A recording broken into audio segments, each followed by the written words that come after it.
Have been organized by an organization dubbed PSL, the Party for Socialism and Liberation, funded by billionaire Chinese activist Neville Singham, who spends part of his year by living in Shanghai.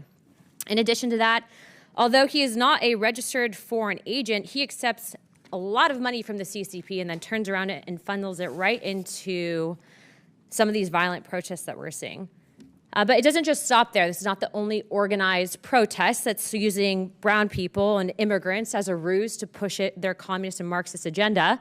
Mr. Walz, thank you for coming in today to testify, or Mr. Walz. Real quick, is it true, yes or no, that you are speaking at the June 14th Twin Cities No King rally?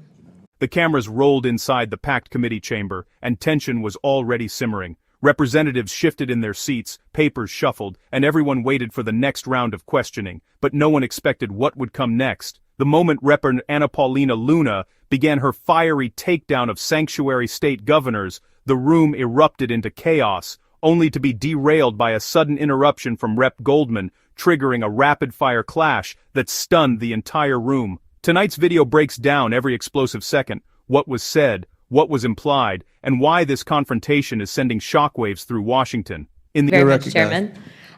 First and foremost, I would like to take this opportunity to educate the American people on what's really happening right now with these riots. So I see right now there's a lot of back and forth and finger pointing, but the fact is that there is a financial tie to these riots, tied to immigration, that actually leads right back to the Communist Chinese Party. Straight up, the LA riots have been organized by an organization dubbed PSL, the Party for Socialism and Liberation, funded by billionaire Chinese activist Neville Singham, who spends part of his year by living in Shanghai. In addition to that, although he is not a registered foreign agent, he accepts a lot of money from the CCP and then turns around and funnels it right into some of these violent protests that we're seeing. But it doesn't just stop there. This is not the only organized protest that's using brown people and immigrants as a ruse to push their communist and Marxist agenda. Mr. Walz, thank you for coming in today to testify, or Mr. Walz. Real quick, is it true, yes or no, that you are speaking at the June 14th Twin Cities No King rally? I can't confirm that right now. That could be true. Okay. Just so you know, they're advertising you speaking there. Okay. The graphic's actually on X right now. I'd be happy to provide it for you, so I'll take that as probably speaking. Is it true also, I know on your campaign, that you had admitted to visiting China anywhere from 15 to 30 times, sir? Yes or no, please? I did live in China. And No, visiting, sir, in addition to living there and in addition to having, that's correct.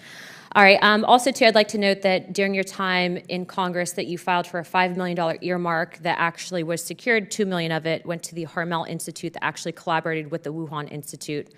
Also, the Department of Homeland Security, sir, just to you, so that you're tracking, actually had an internal memo that was released that stated that the government of China considered you a prime target for influence operations. I'm letting you know that now because I do believe that you should be made aware of, if you are not already, that you are working with and going to be speaking at an organization and rally that not is just funded by Christy Walton, the heiress of Walmart, but also has ties to the Chinese Progressive Association, largely funding it, that actually brags on their website that they are pro-Maoist. Also, too, funded by the National Endowment for Democracy. I know there's a lot of people on this committee that don't like billionaires interfering in politics, but say nothing when George Soros gets over $260 million from USAID through the last administration that's then funneled into some of these nonprofits and organizations. So I guess my question for you guys is, now that I've made you aware that these riots are not about illegals and they're not about immigrants, if they did, they would have been protesting under Barack Obama, who's also dubbed the deporter-in-chief. And frankly, I think many of you would say that Barack Obama was a good president. Are you going to say that Barack Obama wasn't a good president? Yes or no, Governor Walz? Do you think he was a good president? Do I think Barack Obama was a good president? I think he did a good job. Okay, how about you, Governor Pritzker? I think he did a good job, yes. Hochul? Hochul, and yes, he did do a good job. Okay, next. Perryman? I think President Obama did a good job. So then you would understand that Barack Obama had the very same policies for the most part on immigration that Republicans are parroting today, and yet you guys are sitting here saying that we're Gestapo. And what I would tell you is that what happens with open borders is that the real people that are coming here, the ones that are exploited, actually it hurts people on both sides, not just Americans, but the illegals. Some of you had said here to the actual committee that you are doing what you can to assist these people. But what I would say is that your policies aren't actually done from a place of understanding and sympathy. I would say that it's actually doing the exact opposite. And when you use brown people, just like they use black people with BLM and Marxists during BLM to usher that in, when you use brown people and you put Mexican flags with them saying that you stand up for illegal immigrants, but you follow the money and it's going back to the Communist Party, what you're essentially doing is using your platform as elected officials, the trust that the American people have put in you, essentially to usher in communism. You're not actually fighting for American values. Don't roll your eyes because it's a serious topic and that's where the money's coming from. So now I'm informing you, so now you guys can make your decisions, but please be informed, sir, Mr. Walz, that if you truly do uphold the American ideologies and perspectives on the Constitution, you should not be speaking at that rally.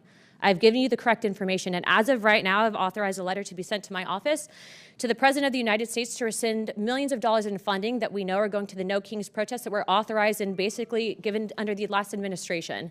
That is what Congress is supposed to do, not point fingers, not blame people, but actually ensure that the American people are protected and not fighting for foreign interests, foreign governments, and also the communist. Will the gentlelady yield for a question? No.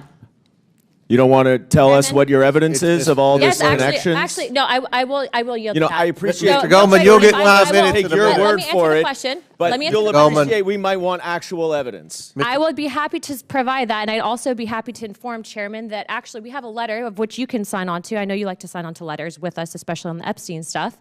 But we actually have a letter going out to Neville Singham on Friday, and it's actually signed by every single member of Oversight. I'd like to extend that to you because that letter is calling him to testify, and it's also calling for his financial transactions.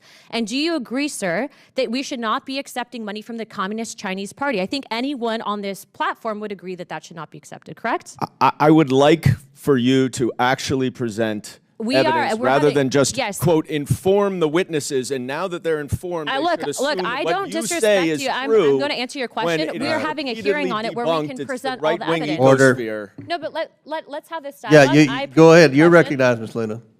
We are going to be having a hearing, and you can gavel on to the hearing. I'd appreciate you to do it because the fact is that the Democrat Party, remember, is it going to be as good as the Biden impeachment hearing? Mr. Goldman, you'll have 5 minutes in a moment. Let's focus real quick. Well, Mr. Chairman, she's out of time. I just think you're trying not to let me talk. Guys, if you guys want to talk about it, I'll answer the question. But Mr. Singham is also funding Code Pink through his wife. You know, it's my turn. Can we ask Elon to divest from China while we're at it? The lady's time's expired. The lady's time's expired. We'll be having the hearing. Y'all are invited. We might have you guys back. Thank you. Before we go. At the end, Luna stood out as the only voice willing to confront the uncomfortable truths others tried to avoid, and her determination never wavered even under constant interruption. She laid out her evidence clearly and forced the governors to acknowledge inconsistencies that had long gone unchallenged. While others tried to deflect and minimize the seriousness of the issue, Luna kept bringing the discussion back to accountability and transparency. Her refusal to be silenced showed a level of fearlessness that resonated far beyond the hearing room. Every attempt to interrupt her only strengthened her message and highlighted her commitment to protecting American interests. Luna made it clear that foreign influence and political manipulation would not go unchecked on her watch. Her persistence turned a chaotic exchange into a powerful moment of leadership and conviction. By the end of the hearing, it was undeniable that Luna drove the conversation forward and set the standard for what true oversight should look like.